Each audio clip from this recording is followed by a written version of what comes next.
오늘 성경 말씀은 여호수아 4장 1절에서 9절까지 말씀입니다.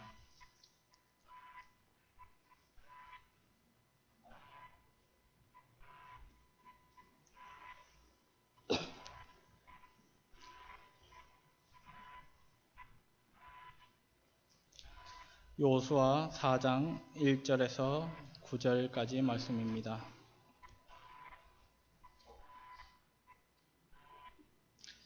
한 절씩 교독하시고 마지막 9절은 함께 합독하도록 하겠습니다. 그 모든 백성이 요단을 건너가기를 마침에 여호와께서 여호수아에게 말씀하여 이르시되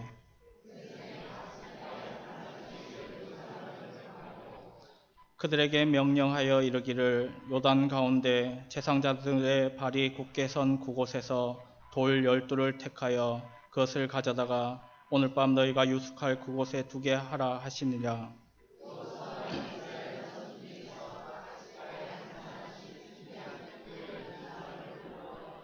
그들에게 이르되 요단 가운데로 들어가 너희 하나님 여호와의 궤 앞으로 가서 이스라엘 자손들의 지파 수대로 각기 돌 한 개씩 가져다가 어깨에 매라.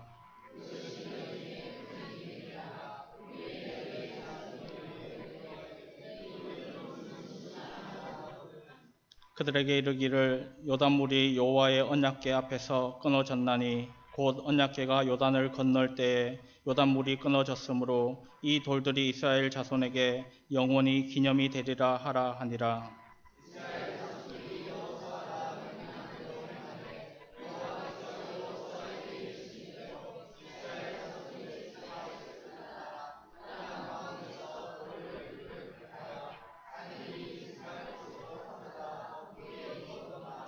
여호수아가 또 요단 가운데 곧 언약궤를 맨 제사장들의 발이 선 곳에 돌 12를 세웠더니 오늘까지 거기 있더라. 아멘. 할렐루야. 좌우에 계신 분을 보시면서 인사하시겠습니다. 더워 보이십니다. 마리아 찬양대 가운 벗으셔도 됩니다. 요청이 와서 인사를 바꾸었습니다. 찬양대에서 더우니까 가운 벗게 광고 꼭 해달라고 하셔서 그래서 더워 보이십니다. 먼저 밑밥을 깔고 그 다음에 이야기를 했습니다. 자식은 겉낳지 속낳지 않는다는 그러한 속담이 있습니다. 많은 분들이 자녀들을 키우면서 이 말뜻이 처음에는 무슨 말인지 잘 모르다가 조금 지나면서 아이들을 보면서 그 뜻이 무엇인지 조금씩 알아간다고 이야기합니다. 저도 아이들이 조금씩 자라면서 첫째, 둘째, 셋째가 자라면서 아, 얘들은 다르구나. 엄마도 똑같고 아빠도 똑같습니다. 그런데 아이들은 다릅니다. 그리고 우리는 겉은 나았지만 속이 자기 각각의 개성과 자기의 모습대로 살아가는 그러한 모습을 볼 수가 있습니다. 부모는 겉모습은 낮지만 속 부분까지 모두 다 계획된 대로 원하는 대로 그렇게 아이들을 키울 수 없고 그렇게 되지도 않는다는 것을 우리는 보면서 경험하면서 아, 자녀는 정말 겉낫지 속낫지 않는다. 이 속담이 괜히 생겨난 것이 아니라는 것을 생각하게 되고 그것을 알게 됩니다. 부모가 아무리 대단하고 아무리 훌륭한 부모라 할지라도 자녀를 자기가 원하는 대로 자기가 판단하는 대로 생각하는 대로 낳지 못하고 어떻게 하지 못한다는 것을 우리는 볼 수 있습니다. 특별히 자녀의 마음까지 우리가 그 마음을 우리가 원하는 대로 우리가 계획한 대로 이루어가지 못한다는 것을 우리는 알게 됩니다. 특별히 신앙생활을 하면서 신앙의 교육을 하며 자녀들에게 양육하면서 그것이 쉽지 않다는 것을 깨닫게 됩니다. 정말 중요하기 때문에 정말 소중하기 때문에 자녀들이 나와 같이 아니 나보다 더 신앙이 성숙되고 신앙생활 잘하고 하나님께 복 받기를 그렇게 원하지만 정말 신앙은 정말 개인적이기에 부모도 그리고 친구도 부부도 그 누구도 어떻게 하지 못한다는 것을 우리는 고백할 수밖에 없습니다. 신앙은 오직 하나님과 그 당사자와의 개인적인 관계이고, 그렇기에 특별히 자녀들을 바라보면서 부모의 마음은 이렇게 자라줬으면 좋겠다, 이렇게 성숙하고 이렇게 하나님과의 교제를 했으면 좋겠다는 마음으로 신앙의 훈련을 합니다.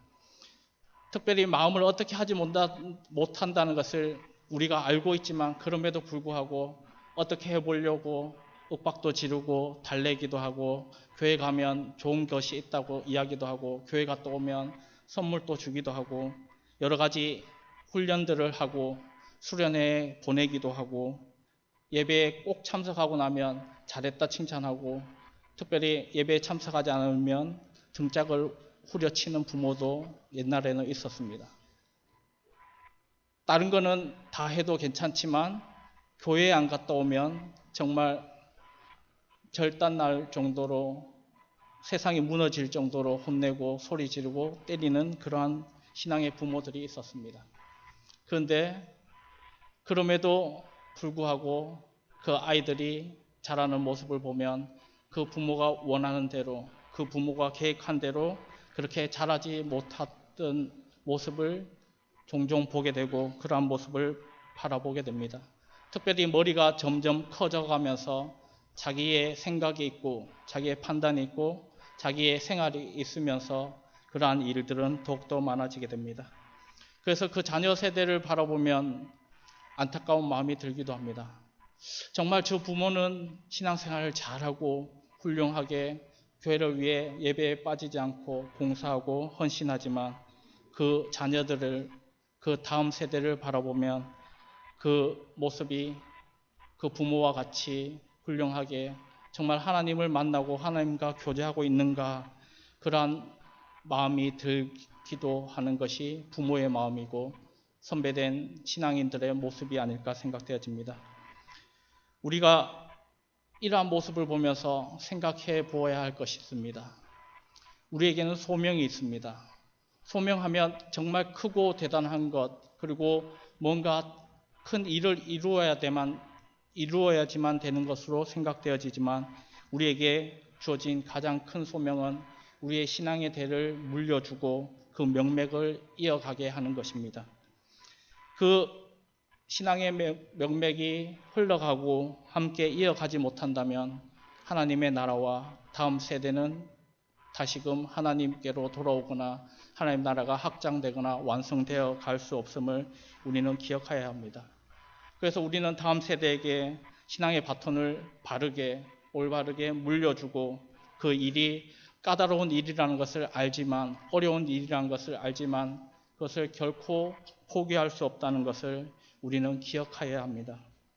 그리고 우리가 그 역할을 잘 해내게 되면 하나님께 칭찬 또한 받는다는 것도 기억해야 합니다. 잘하지 못하면 책망과 우리에게 문책이 있을 수 있지만, 잘하면 또한 하나님께서는 그 명맥을 이어가고 다음 세대를 바르게 세워가는 그 신앙인들에게 칭찬해 주시고 상급을 주신다는 것 또한 우리는 기억해야 합니다. 하나님께서는 이스라엘 백성들에게 요단강을 건너게 하시면서 특별한 일을 명령하셨고 여호수아에게 그 일을 감당하도록 하셨다는 것을 우리는 기억합니다. 그것은 바로 레위인들이 요단강에 서 있을 때 밟고 있는 그곳에 가서 12개의 돌을 치하라는 것이었습니다. 그 돌을 아무나 치하는 것이 아니라 각 지파의 대표를 뽑고 그 지파의 한 사람씩 그 돌들을 선택하여 가지고 나오라는 것입니다. 하나님께서는 그 돌에 대하여 후일에 너희의 자손들이 물어 이르되 이 돌들이 무슨 뜻이냐 하거든 그들에게 이르기를 요단물이 여호와의 언약궤 앞에서 끊어졌나니 곧 언약궤가 요단을 건널 때에 요단물이 끊어졌으므로 이 돌들이 이 이스라엘 자손에게 영원히 기념이 되리라 하니라 라고 말씀합니다. 그냥 돌이 아니라 이 돌을 보면서 요단 강물이 끊어졌다는 것을 기념하는 표징으로, 그리고 그것을 영원히 기념하라고 하시면서 이 돌을 가지고 나오라고 명령하셨고, 여호수아는 그 일을 이루어 가고 있다는 것을 우리는 보게 됩니다. 이 돌은 지금 세대, 그 요단을 건너는 그 사람들을 위한 것이 아니라 후일에 이 돌이 무엇이냐고 묻는 그 다음 세대에게 하나님이 일하셨다는 것을 보여주고 나타내고 하나님의 역사를 알리기 위한 목적이었다는 것을 우리는 기억합니다. 저도 50대가 되지 않았지만 50대 이후 50대 이상 되시는 분들은 정말 힘들고 어려운 세상을 살았다고 이야기들을 하십니다. 그리고 그 힘든 가운데에서도 신앙을 위해서 목숨을 걸고 자신의 재산을 팔고 자신의 시간을 투자해서 교회를 세우고 복음을 위해 전도를 위해 애쓰고 힘쓰고 그 은혜를 사모하며 살았다는 것을 고백하고 신앙의 간증으로 이야기하시는 그러한 분들이 많습니다. 그리고 그렇게 애쓰고 노력하면서 내가 죽을 병에 걸렸을 때 열심히 교회를 청소하고 열심히 교회를 섬겼더니 나음을 얻었다. 이러한 고백을 하는 분들도 많이 있었습니다. 이러한 경험과 이러한 기억들 때문에 50대 이상 되시는 분들은 교회를 사모하는 마음, 교회를 위해 헌신하고 봉사하는 마음이 간절하고 교회에 대한 애틋한 마음이 너무나 많습니다. 그러나 저와 같이 저보다 더 어린 30대 이전의 사람들, 이전의 모습을 가지고 있는 청년들이나 학생들을 보면 이러한 경험이 그리 많지 않습니다. 삶은 풍요해졌고 그리고 교회도 여러 군데가 너무나 많이 있어서 선택할 수 있는 교회가 되었습니다. 이 교회 마음에 안 들면 저 교회 가면 되고 저 교회 프로그램이 좋으면 저 교회에 가서 다니다가 또 마음에 드는 친구가 다른 교회로 옮기면 같이 옮기기도 하고 그렇게 교회도 옮기는 것도 마음대로 그리고 삶의 간절함도 없었던 그러한 세대에는 그러한 경험이 없었기에 교회에 대한 애틋한 마음이나 하나님의 은혜를 놓칠 때가 너무나 많다는 것을 보게 됩니다. 특별히 다음 세대 교육 자체가 달라졌음을 우리는 보게 됩니다. 저 때도 그렇고 그 이전 어르신들의 세대를 보면 사람이 되어야 된다. 인간이 되어야 된다. 성품이 좋아야 된다. 어른들에게 인사하고 공경해야 된다. 이런 이야기들이 주를 이루고 똑바로 못하면 공부를 조금 못하더라도 사람이 착하구나, 너 인성이 좋구나 이런 이야기를 했는데 지금의 교육 자체는 학교에 들어가면서부터 좋은 직장을 가기 위해서 출세하기 위해서는 공부해야 된다. 너가 이러한 직업을 가지려면 이러한 준비를 해야 된다. 옛날에 저 어릴 때 그리고 그 이전의 어르신들은 책을 읽을 때 동화를 볼 때도 재미있어서 그리고 교훈이 되어서 그러한 책을 읽었는데 요즘 아이들은 책을 읽는데도 논술에 도움이 되는 책 그리고 학업에 도움이 되는 역사책 그냥 재미있어서가 아니라 학업을 위해서 그리고 좋은 직장을 얻기 위해서 상식적으로 요 정도는 알아야 된다. 이렇게 교육을 합니다. 특별히 대학교를 가면 대학생들이 학업에서 찌들려 있다가 대학교 새내기가 되어서 이제 자유롭게 캠퍼스 생활을 해야 되겠다. 이런 마음이 들면 강의실에 앉자마자 교수들이 이야기합니다. 너네 지금부터 열심히 해야지 좋은 자리에 좋은 곳에 취직할 수 있다. 지금 놀면 후회하게 된다. 그런 이야기들을 대학교에 가서도 아이들은 그리고 지금 다음 세대들은 이야기를 듣습니다. 이것이 사회의 문제만이 아니라 교회에도 이런 문제들이 찾아왔습니다. 중간고사, 기말고사, 수능을 앞두고 있을 때 교회 학교를 보면 예배를 안 드리기는 좀 그렇고 그러면 예배에 가서 예배만 딱 참석하고 예배 끝나면 바로 학원에 가야 됩니다. 그리고 학원을 가지 않는 아이들이 이상한 것처럼 생각되어지고 지금 공부할 때인데 공부하지 않으면 어떡하냐 이런 이야기들을 하기도 합니다. 좋은 직장을 가기 위해서 우리는 공부하는 것인지 한번 우리의 모습을 생각해 보아야 합니다. 공부를 하는 것도 출세하기 위해서 공부를 하는 것인지 좋은 직장을 가기 위해서 공부를 하는 것인지 우리는 한번 생각해 보아야 합니다. 50대 이전에 우리가 공부를 하고 교육을 했던 목적은 사람이 되게 하기 위해서 교육을 통해서 서로 잘 살아보고 잘 함께 하기 위하였던 목적이 있었습니다. 그러나 지금은 다른 사람들이 공부할 때 내가 놀면 뒤처지기 때문에 안 됩니다. 더 공부해야 합니다. 그리고 그전에는 함께 나누고 함께 정보를 공유하면서 공부를 같이 하고 잘 못하는 친구나 잘 못하는 후배가 있으면 도와주고 가르쳐주고 함께 했지만 지금은 그렇지 않습니다. 잘 못하는 아이를 가르쳐주는 것은 어리석은 일이 되었습니다. 그 아이는 나의 경쟁자이고 그 투자할 시간에 나를 더 성숙시키고 내가 더 공부하는 것이 지금 시대는 올바른 시대가 되었습니다. 이처럼 다음 세대에 대한 가치관이 달라짐으로 우리의 신앙이 흔들리고 있다는 것을 우리는 기억해야 합니다. 그래서 하나님은 그 후일에 이스라엘 백성들을 위하여 요단강에서 그 12개의 돌을 취하고 후일에 이 돌이 무엇이냐고 이야기하였을 때 하나님께서 요단물을 끊게 하셨던 그 돌이라는 표징으로 보여주게 됩니다. 요단강을 건넜던 이스라엘 백성들, 그들은 놀라운 경험을 하고 그 돌을 볼 때마다 하나님이 일하셨다는 것을 이야기하며 그것을 기억할 수 있었습니다. 그리고 요단강을 건넜던 그 돌을 보면서 출애굽 세대에 있었던 자신들의 할아버지, 그 손조들이 홍해를 건넜던 사건도 또한 기억하게 됩니다. 요단을 건너는 그 사건을 통해 홍해를 건넜던 그 사건을 기억하고 그렇게 신앙의 연관성을 가지고 나의 할아버지에게 함께 하셨던 하나님, 나의 아버지와 함께 하셨던 하나님, 그것을 기억하며 그 돌을 보면서 아버지와 할아버지와 함께 하셨던 하나님이 나와도 분명히 함께 하실 것이며 하나님은 그 약속을 지킬 것이라는 것을 이 12개의 돌을 보면서 이스라엘 백성들은 기억하고 생각하게 되었을 것입니다. 그냥 옛날에 그랬어, 옛날에는 그랬지, 이런 이야기를 젊은 세대나 다음 세대 사람들에게 이야기하면 옛날이니까 그랬죠. 그리고 옛날에 그랬다는 증거를 보지 못하기 때문에 잘 모릅니다. 옛날에 배고파서 물 먹었고 배고파서 밥이 없어서 그랬다 하면 그럼 라면 먹으면 되죠. 빵 먹으면 되죠. 먹을 게 얼마나 많은데요. 젊은 세대는 그렇게 이야기합니다. 그리고 지금은 배고파서 못 먹어서 물을 먹는 친구들이 거의 없습니다.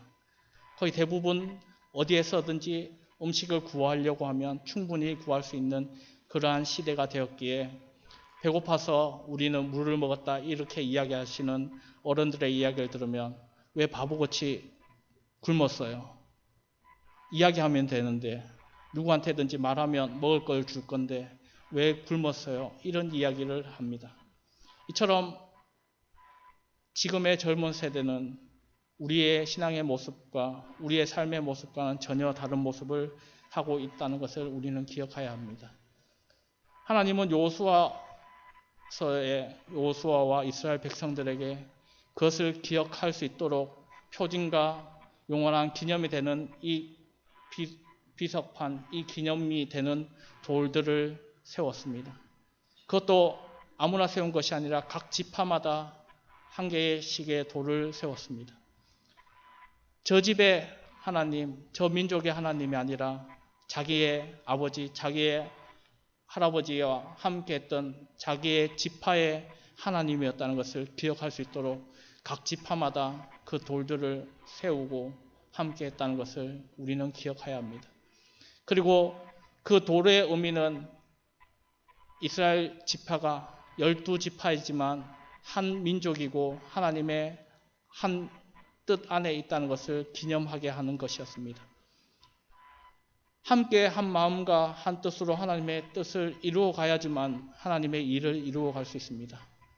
만약 그 12지파가 마음을 같이 해도 여리고성을 정복하고 가나안 땅을 정복하는 것은 쉽지 않은 일인데 마음이 달라지거나 아니면 극단적으로 서로 대립하게 된다면 하나님이 약속하시고 하나님께서 예비하신 그 가나안 땅, 축복의 땅은 그들의 것이 될 수 없다는 것을 기억할 수 있도록 하나님은 각 지파에게 한 지파라는 것, 한 민족이라는 것, 하나님의 뜻을 함께 이루어 가야 된다는 것을 의미하게 하기 위하여 그 12개의 돌을 가지고 그 길갈에 세우고 기념하고 영원토록 기억하라고 말씀하였습니다. 우리도 이 12개의 돌과 같이 우리 교회 안에 그러한 신앙의 표징이 될 만한 일들을 만들어 가야 합니다. 함께 공동체로서 가져야 하는 그러한 표징과 그러한 하나님의 약속, 기억할 수 있는 일들을 만들어 가야 하며, 또한 교회뿐만 아니라 각 가정마다도 각 개인마다도 그러한 기념이 될 만한 그러한 하나님에 대한 경험과 그러한 역사가, 그러한 은혜가 있어야 합니다.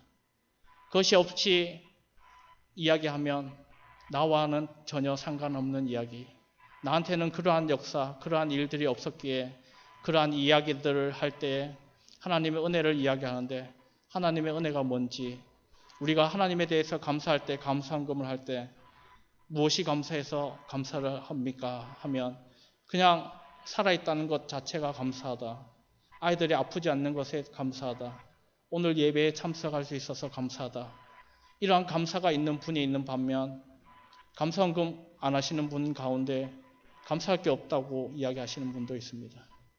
그분에게 다시 한번 물어봅니다. 왜 감사할 것이 없는지. 하나님이 우리를 하나님의 자녀 삼아주시고 하나님의 백성으로 선택하여 주신 것 그 자체를 잊어버렸다면 회복하셔야 되는 것입니다. 12개의 돌을 보면서 이스라엘 백성들은 홍해 사건을 기억하고 요단강의 사건을 기억하며, 그 일은 사람이 한 것이 아니라 전적으로 하나님의 은혜였고 하나님이 일하셨음을 기억하는 그러한 사건이 되었던 것처럼, 우리의 삶을 지켜보고 우리의 삶을 바라볼 때도 우리가 일하는 것도 있지만 하나님이 전적으로 일하셨던, 하나님이 그 역사가 있지 않으면 우리가 이 자리에 있을 수 없는 그러한 사건들이 있음을 우리는 고백할 수밖에 없습니다. 우리에게 12개의 돌, 그러한 표징과 그러한 영원히 기념될 만한 그러한 은혜와 경험과 축복이 있기를 간절히 소망합니다. 이것이 나의 이야기로 끝나는 것이 아니라 다음 세대, 나의 자녀들에게 겉은 나았지만 속을 낳지 못한다 하지만 그럼에도 불구하고 그 아이들에게 내가 어떻게 신앙생활을 하는지 그러한 모습을 보여주고 그들에게 전수해주고 그들이 올바른 신앙생활을 할 수 있도록 하는 것이 우리에게 주어진 귀한 소명이라는 것을 기억해야 합니다. 우리는 믿음의 공동체로, 믿음의 부모로, 믿음의 가정의 지체로 한 사람 한 사람 그 자리에 세워졌습니다. 12개의 기념돌이 그 길갈에 세워져서 이스라엘 백성들에게 후일에 하나님이 일하셨음을 증거하는 표징과 영원한 기념이 되었던 것처럼, 저와 성도님 한 분 한 분이 그 삶의 자리, 그 가정에서 그러한 표징과 그러한 기념이 될 수 있기를 간절히 소망합니다. 하나님이 여러분들을 쓰실 것이며 하나님께서 그 믿음 가운데 하나님을 붙들고 함께하기를 소망하는 그러한 성도와 함께하며 기념이 되고 영원히 함께하실 것을 우리가 증거하는 믿음의 증인들이 되기를 간절히 소망합니다. 하나님께서 우리 교회와 가정들이 그러한 믿음의 대를 이어 하나님의 역사를 이루어가는 그러한 선한 믿음의 일꾼으로, 믿음의 자녀로, 믿음의 하나님의 섬김을 통해 자라나는 신앙의 선배들이 될 수 있기를 간절히 소망합니다. 기도드리겠습니다. 사랑과 은혜가 많으신 하나님, 하나님께서는 후일에 일어날 일들을 생각하시면서 그 다음 세대를 위하여 표징과 영원한 기념이 될 만한 돌을 취하게 하시고 그곳에 세우셨음을 우리가 기억합니다.